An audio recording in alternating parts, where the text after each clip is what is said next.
Friends, आज फिर से आपसे विद्यार्थियों को क्वाड्रेटिक इक्वेशन के लेक्चर 3 में स्वागत है, अभिनंदन है।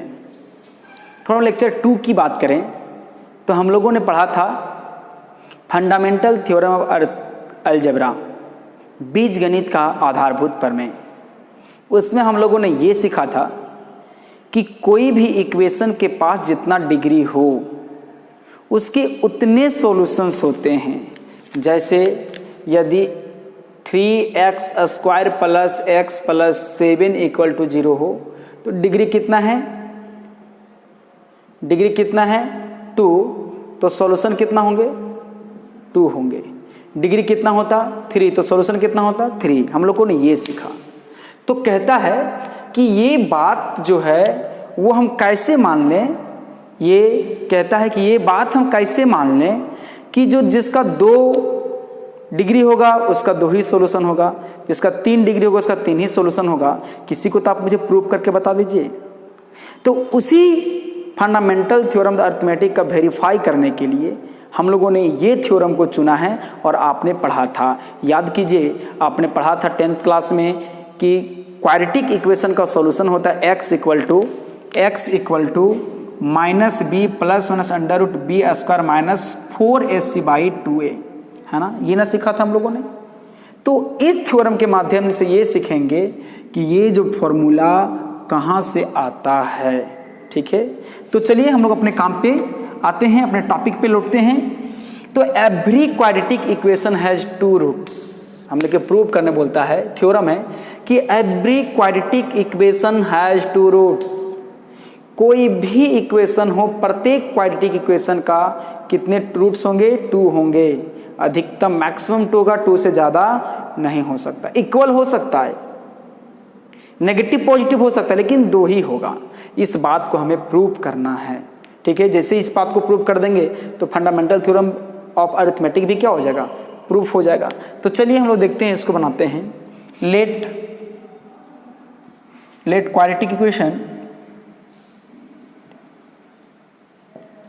Quadratic equation ax² plus bx plus c equal to 0, यही ना? अब ये हमारा हो गया। तो जरा ध्यान देंगे, तो जहां पर वेयर आपको एक बात लिखना है कि a नॉट इक्वल टू 0 होगा। क्वाड्रेटिक को क्वाड्रेटिक बचाए रखने के लिए a 0 हो जाएगा तो ये टर्म हट जाएगा, लीनियर हो जाएगा। तो क्वाड्रेटिक को क्वाड्रेटिक बनाए हुए रखने के लिए उसको नॉट इक्वल टू 0 करेंगे। ठीक है, तो चलिए हम लोग क्या करेंगे, परफेक्ट स्क्वायर रूट बनाने के लिए हम लोग इसको कुछ कार्य करते हैं, उसको जब ध्यान से देखेंगे। पहला कार्य, now multiplying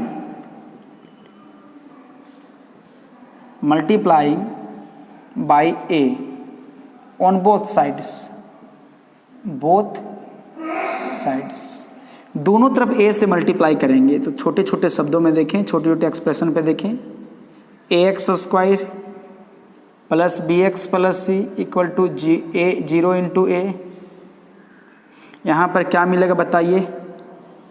a² x² plus abx मिलेगा प्लस ac मिलेगा इक्वल टू 0 मिलेगा। मिलेगा कि नहीं मिलेगा? मिलेगा। जरा गौर करेंगे, ध्यान देंगे। इसको हम ऐसा लिख सकते हैं, ax का होल स्क्वायर लिख सकते हैं प्लस, ध्यान देंगे, ये मेरा इस टर्म को देखिए, ax इंटू बी लिख दिए। हाँ, अब फॉर्मूला हम इस फॉर्मूला लाने की कोशिश कर रहे हैं। a² plus 2ab plus b², 2ab plus b², इसमें लाने की कोशिश करें ताकि क्या मिल जाए? a प्लस b का होल स्क्वायर मिल जाए। तो जरा गौर करेंगे, ध्यान देंगे, a² तो मिल चुका है, 2 नहीं है, तो 2 से हमने क्या कर दिया? मल्टीप्लाई कर दिया। ठीक, इसमें कोई छेड़खानी नहीं करेंगे क्योंकि ये a का काम कर रहा है। हाँ, तो बताइए यहाँ हमने 2 से मल्टीप्लाई किया, तो मैथ्स में ऐसा तो कुछ होता नहीं कि अपने मन से जो करो कर सकते, नहीं। यदि हम मल्टीप्लाई किए तो यहाँ हमने क्या कर दिया, डिवाइड कर दिया, और जैसे ही डिवाइड कर दिया ये बी का काम करने लगा। देखिए 2 ए का काम तो ये कर रहा है, बी, चूंकि ए में तो कुछ चेंजिंग कर नहीं सकते थे, ये तो ऑलरेडी है, जो करना था बी ही के साथ किए। अब देखिए बी को पता चल गया कौन, b/2, तो हमने क्या किया, देखिए ये मैंने कर दिया। अब क्या किया, देखिए प्लस AC = 0 मिला, मिला नहीं मिला। अब देखिए b² की कमी है, b² कमी है ना, तो क्या b का काम कौन कर रहा है, b/2, क्या करें, देखिए नाउ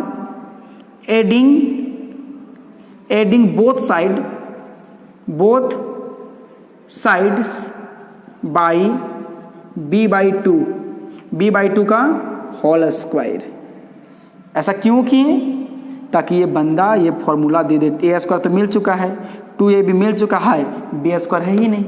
तब देखिए हमारा क्या मिलेगा, जरा गौर करेंगे, ax का होल स्क्वायर मिला बहादुरों, plus 2ax into b/2 plus b/2 का होल स्क्वायर इधर ऐड किए, प्लस ये AC था = b/2 का होल स्क्वायर, दोनों तरफ क्या कर दिए, ऐड कर दिए। क्यों ऐड किए, ताकि ये फॉर्मूला मुझे मिल जाए। अब देखें यहाँ पर ये पूरा का पूरा क्या मिल गया, a² plus 2ab plus b², इसके बदले में क्या हो जाएगा, a प्लस b का होल स्क्वायर। तो बताइए a की जगह पर क्या है ax, b की जगह पर क्या है b/2। तो इसको हम लोग आगे सॉल्व करेंगे तो क्या मिलेगा, जरा ध्यान देंगे। देखिए तो मेरा क्या मिला, देखिए ax प्लस b/2 का होल स्क्वायर मिल गया, मिला। अब यहाँ कौन था, प्लस AC था, = क्या मिला, b² 2 × 4। देखिए b को स्क्वायर मिला और ये 2 × 4 मिला। अब जरा गौर करेंगे, मुझे x का ना मान निकालना है, जरा गौर करेंगे, ध्यान देंगे, ax प्लस b का होल स्क्वायर, फिर से तोड़ेंगे नहीं तो वहीं पहुंच जाएंगे, b² 4 माइनस AC। हमारा क्या मिलेगा, ax प्लस b/2 का होल स्क्वायर, हाँ एलसीएम में क्या मिलेगा, b² माइनस 4AC, ये 4 इधर मल्टीप्लाई होकर बाई क्या मिल गया 4, ये स्क्वायर उधर जाएगा तो क्या मिलेगा, रूट मिलेगा, ax plus b/2 = b² minus 4AC/4, और यहाँ क्या मिलेगा, प्लस माइनस मिलेगा, यही ना। अब बताइए ax = क्या मिला, प्लस माइनस क्यों, क्योंकि -2 का भी स्क्वायर 4 होता है और +2 का भी स्क्वायर 4 होता है। इसका मतलब जहाँ पे रूट लगे वहाँ प्लस माइनस आप लिख सकते हैं। तो बताइए यहाँ पर क्या मिला, उसको उधर ले गए तो b/2 plus minus b² minus 4AC by, यहाँ पर 4 से क्या मिलेगा, 2 मिलेगा, 4 का रूट क्या मिल गया, 2 मिल गया। तो ax = एलसीएम क्या मिल गया, 2b प्लस माइनस, सॉरी ये प्लस हो जाकर माइनस होगा ना, plus minus √b² minus 4AC/2। चूँकि x का वैल्यू निकालना है, अभी तक x फ्री नहीं हुआ है, चलो x को फ्री करते हैं। तो x = क्या मिल गया, देखिए -b प्लस माइनस इधर मल्टीप्लाई हो जाकर डिवाइड होगा, क्या मिलेगा, b² माइनस 4AC/2a, यही ना। अब यहाँ पर हम लोग देखेंगे, आप इसका स्क्रीनशॉट ले लें, ठीक है। अब यहाँ पर हम लोग देखेंगे कि कितना इक्वेशन मिला, कितना सॉल्यूशन मिला है, ठीक ना।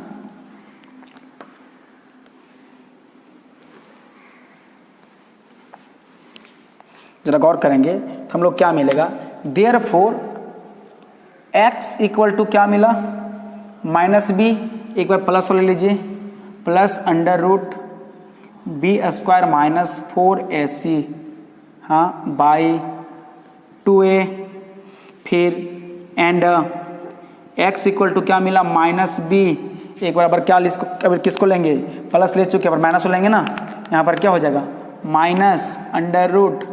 -√b² minus 4AC/2a। हाँ तो देखिए हमारे पास जो x को सॉल्व कर रहे थे, तो x को सॉल्व करने के दरमियान मुझे दो वैल्यू मिला, पहला वैल्यू ये, दूसरा वैल्यू ये, तीसरा वैल्यू कहीं है नहीं है, तो इसको हमने पहला को क्या बोल दिया, अल्फा, इसको हमने क्या बोल दिया जी, अल्फा से कह दिया।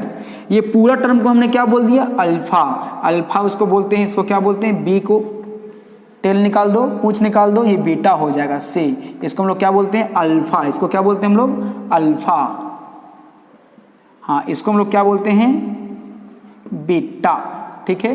तो एक को मैंने क्या कह दिया, अल्फा कह दिया, और एक को हमने क्या कह दिया, बीटा कह दिया। तो हम लोग कह सकते हैं, हेंस हम लोग कह सकते हैं, hence given quadratic equation, given quadratic equation ax square plus bx plus c equal to 0 having only two roots alpha and beta. हाँ, अल्फा का वैल्यू ये है, बीटा का वैल्यू ये है, समझ में आया सबको। तो इसीलिए हम लोग कहते हैं कि जो फंडामेंटल थ्योरम ऑफ अलजेब्रा है, यदि किसी का डिग्री 2 है तो 2 निकालते हैं हम लोग, 2 सॉल्यूशन होगा, 3 होगा तो 3, ये इसका प्रूफ है। एक बात रिमार्क में बहुत इंपॉर्टेंट बात है, आप इसको ध्यान देंगे, बहुत इंपॉर्टेंट है रिमार्क, आप इसको पढ़े होंगे है ना। द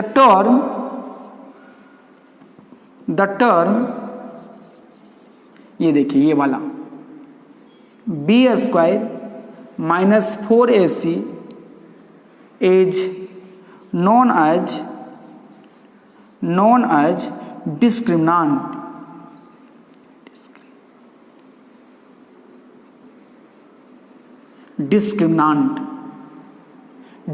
जैसे हम लोग विवेकर पढ़ते थे, विवेकर पढ़े थे हम लोग, ठीक है, हिंदी में डिस्क्रिमिनांट, ठीक है, उसको हम लोग डिस्क्रिमिनांट कहते हैं, एंड डिनोटेड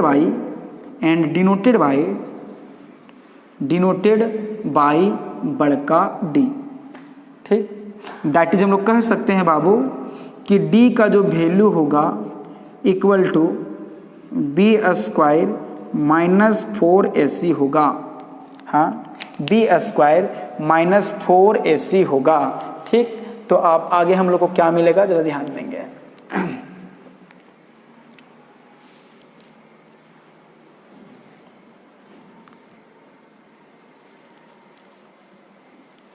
जरा ध्यान देंगे, दैट इज हम लोग कह सकते हैं दैट इज जो फाइनली हमारा क्या मिला, d इक्वल टू, डी क्या है, डिस्क्रिमिनांट है, बी स्क्वायर माइनस 4ac जो मिला बहादुर, ये डिस्क्रिमिनांट कहलाया। दूसरी बात कि यहाँ पर b है क्या,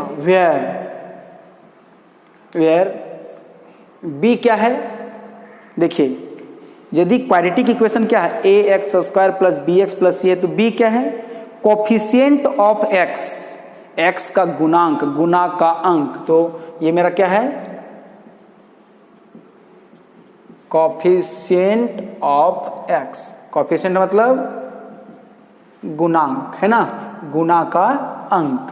तो वैसे आप पहचानो, 4th नंबर है, a क्या है, चलिए पहचानिए, a क्या है, देखिए ये है, ए क्या है, कोफिशिएंट ऑफ एक्स स्क्वायर, क्या है,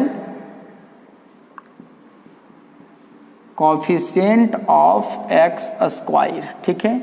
एंड कौन टर्म बच गया, C for not a cat, C for क्या है, सी क्या है, एक क्वाड्रेटिक इक्वेशन का टर्म है, और कैसा टर्म है, कांस्टेंट टर्म है, कांस्टेंट टर्म है, ये क्या है, कांस्टेंट टर्म है, हाँ। और इसको हम लोग कोफिशिएंट बोले, सर सबको कोफिशिएंट बोले, इसको कोफिशिएंट क्यों नहीं बोले, तो कोफिशिएंट चाहेंगे, कोफिशिएंट ऑफ हम लोग x का पावर 0 कह सकते हैं, क्यों, देखेंगे ax square plus bx plus c into 1 लिख सकते हैं इक्वल टू 0। हाँ, और 1 क्या होता है, किसी भी संख्या का पावर 0, तो 1 लिख सकते हैं हम लोग। तो बताइए ax square plus bx plus c into x power 0 equal to 0, क्योंकि c को लिख सकते हैं c1 to 1। तो इस प्रकार से कोफिशिएंट की नज़र से हम लोग देखेंगे तो x का पावर 0 का कोफिशिएंट क्या होगा, वो c होगा। Is it clear. तो आप इसका स्क्रीनशॉट ले लें, आगे का बात हम लोग देखते हैं।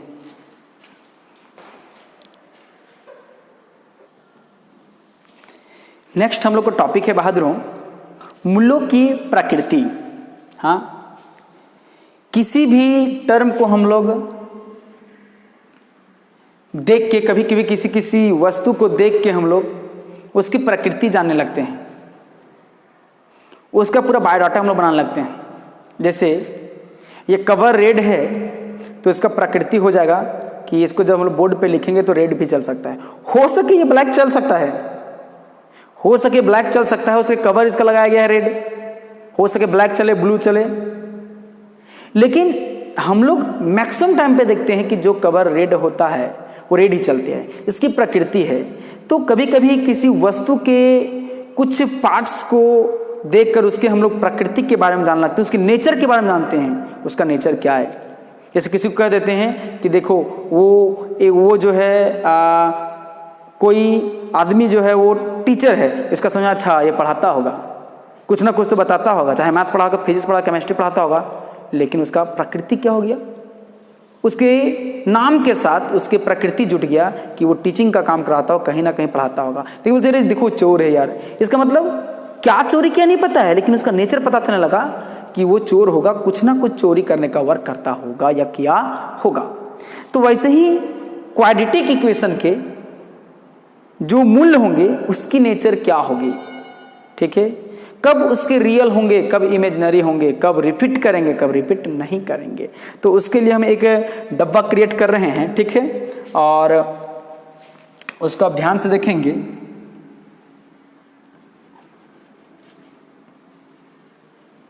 हाँ, तो पहले एक बात देख लें कि हम लोग कहेंगे जैसे इस पेन का जो है वो नेचर किस पे डिपेंड कर रहा है, डिपेंड्स अपॉन इट्स कवर, इसके कवर पे नेचर डिपेंड कर रहा है। रेड है तो रेड, ब्लैक है तो ब्लैक, ब्लू है तो ब्लू, ब्लैक है तो ब्लैक चलेगा, तो इसके कवर पे डिपेंड कर रहा है। तो ऐसे ही जो क्वाड्रेटिक इक्वेशन के रूट हैं उनका नेचर किस पे डिपेंड करेगा, तो डिपेंड करता है डिस्क्रिमिनांट पे। तो कहेंगे nature of roots, nature of roots है ना, रूट्स मतलब अल्फा बीटा है ना, roots of quadratic equation, quadratic equation ax square plus bx plus c equal to 0 totally depends upon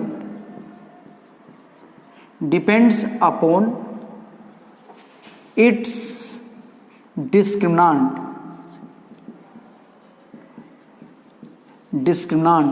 किस पर, डी पर। बस माना ना। तो कैसे, इसके लिए हम लोग डब्बा प्रेजेंट करते हैं, ध्यान देंगे, ठीक है।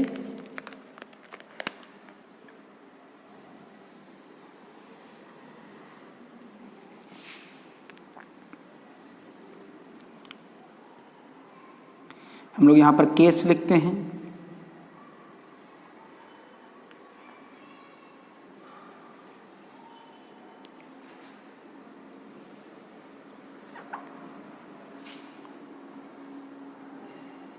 यहाँ पर डी लिखते हैं। डी क्या होगा, B square minus 4ac case 1 पहला, डी होगा वो ग्रेटर देन 0 होगा। इसका मतलब जो डी का वैल्यू जो होगा वो पॉजिटिव होगा। किससे तुलना करेंगे हम लोग, 0 से। हाँ, दूसरा, हाँ, जब d जो होगा इक्वल टू 0 होगा। तीसरा, जब d जो होगा वो लेस देन 0 होगा। इसका मतलब d का वैल्यू जब नेगेटिव मिलेगा, लेस देन मतलब नेगेटिव मिलेगा, ठीक ना। तो वैसी स्थिति पे यहाँ पर नेचर हम लिखेंगे, नेचर होगा, और सॉल्यूशन यहाँ पर क्या होगा, सॉल्यूशन के लिए फॉर्मूला हम लोग क्या लिखेंगे, है ना, हम लोग फॉर्मूला क्या लिखेंगे, ठीक है। जरा ध्यान देंगे। आपको बता दें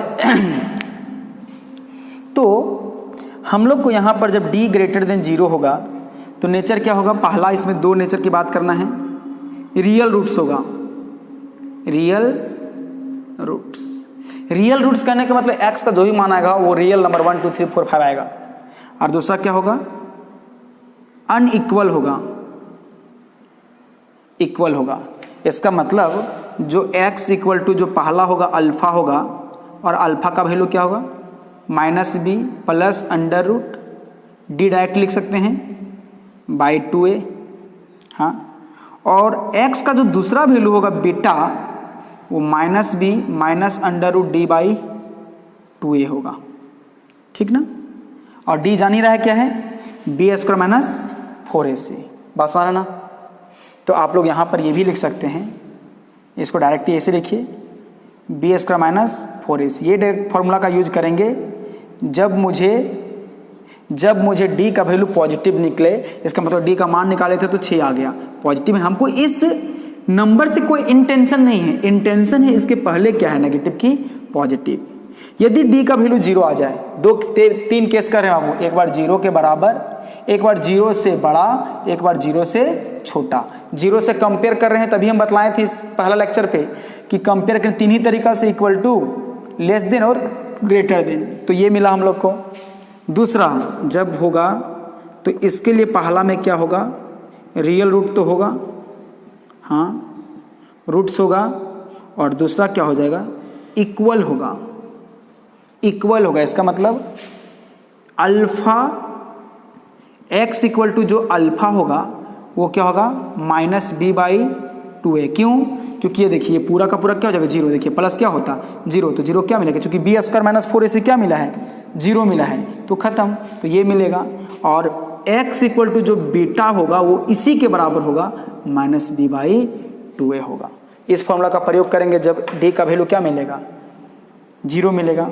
लेकिन जब हम लोग क्या करते थे, यहाँ जब आते थे तो हम लोग क्या कहते थे कि 10th क्लास में पढ़े थे, ये तो हम लोग पढ़े थे, और यहाँ पर आते थे हम लोग कहते थे, बड़ा अच्छा लगता था, कहते थे जब कि given quadratic equation has no real solution, और वहीं लिख के आंसर हम लोग करते थे।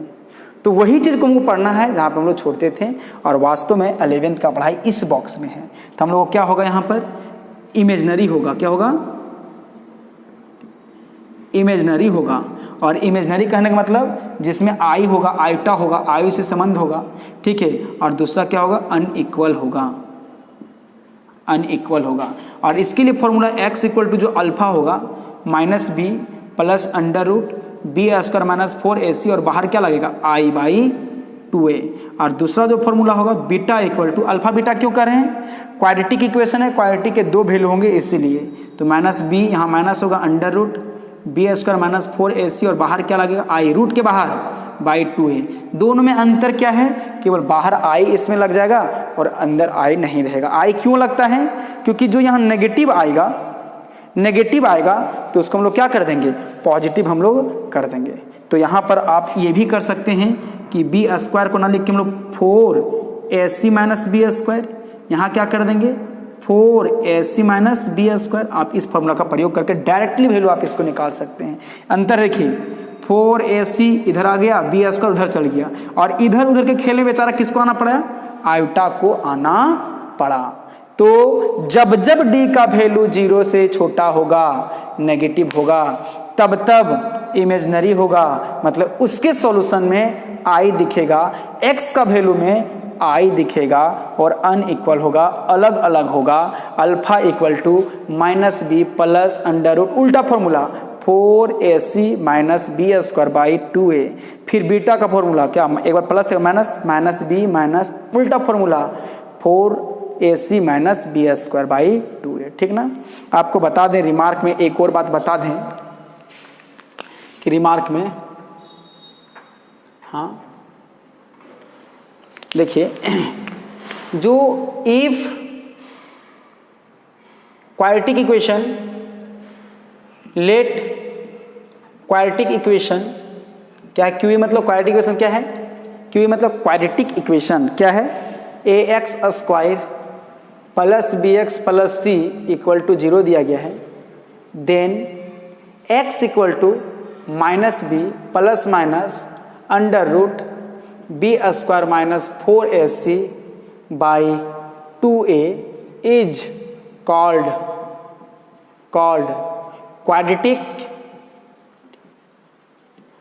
Quadratic formula. इसको हम लोग क्वाड्रेटिक फॉर्मूला कहते हैं, द्विघाती सूत्र बोलते हैं, या तो एक और नाम है श्री धाराचार्य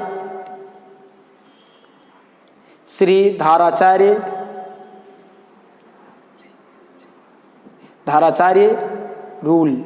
इसको श्री धाराचार्य रूल भी कहते हैं, इस बात को आप याद रखिएगा। इसको श्री धाराचार्य रूल भी कहते हैं क्योंकि ये जो है वो ये जो फॉर्मूला है प्योर इंडियन है, मेड इन इंडियन है, क्योंकि इस फॉर्मूला को सबसे पहला श्री धाराचार्य नाम का एक मैथमेटिशियन थे, उन्होंने इसको लाया था। ठीक है, ये फॉर्मूला जो है वो क्या है, मेड इन इंडिया है। स्वदेशी अपनाओ देश बचाओ, स्वदेशी अपनाओ सॉल्यूशन क्वाड्रेटिक इक्वेशन सॉल्यूशन जल्दी पाओ, बस है ना। तो इस फॉर्मूला का प्रयोग हम लोग करते हैं क्वाड्रेटिक इक्वेशन को सॉल्व करने के लिए। और आपको बता दें इस फॉर्मूला का नाम क्वाड्रेटिक फॉर्मूला है, द्विघाती सूत्र है, और इसका दूसरा नाम धाराचार्य श्री धाराचार्य रूल है, क्योंकि इसको इंडियन मैथमेटिशियन धाराचार्य ने इसको इंट्रोड्यूस करवाया था, इसको डिटेक्ट किया था। Is it clear?